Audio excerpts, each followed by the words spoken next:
എല്ലാ ഒറ്റപ്പെടൽ, നമ്മുടെ ഏകാന്തത, നമ്മുടെ അബാൻഡൻമെന്റ്, ഞാൻ ഒറ്റയ്ക്കായി പോയി ചതിച്ചു, എന്റെ പ്രിയപ്പെട്ടവരെന്നെ പറ്റിച്ചു, എന്റെ ചങ്ക് കീറി മുറിച്ചു, ഞാൻ വേദനിക്കുകയാണ്, എന്നെ സഹായിക്കാൻ ആരുമില്ല, ഞാൻ ആകെ ഒറ്റപ്പെട്ട് നിൽക്കുകയാണ്. മക്കളെ, അങ്ങനെ ഒരു സങ്കടത്തിൽ കൂടെ നിങ്ങൾ കടന്നു പോവാണേ അച്ഛൻ നിങ്ങളോട് പറയട്ടെ, ഈശോയുടെ ബലി ഇന്നും കൂടെ അർപ്പിച്ച ഒരു പുരോഹിതൻ നിങ്ങളോട് പറയട്ടെ, നിങ്ങൾ ഒറ്റയ്ക്കായി പോകത്തില്ല.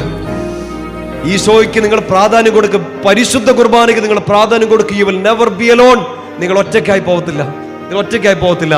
കർത്താവ് വാഗ്ദാനം ചെയ്ത അതാണ്. യോഹന്നാൻ 6:36 56 വാക്യങ്ങളൊക്കെ നിങ്ങൾ വായിച്ചു നോക്കിയേ. ഞാൻ അവനിലും അവൻ എന്നിലും വസിക്കും. You will never walk alone. വിശുദ്ധ കുർബാന അർപ്പിക്കുന്ന നിനക്കുള്ള ഏറ്റവും വലിയ ബോധ്യം, നീ ഒറ്റയ്ക്കായി പോകത്തില്ല.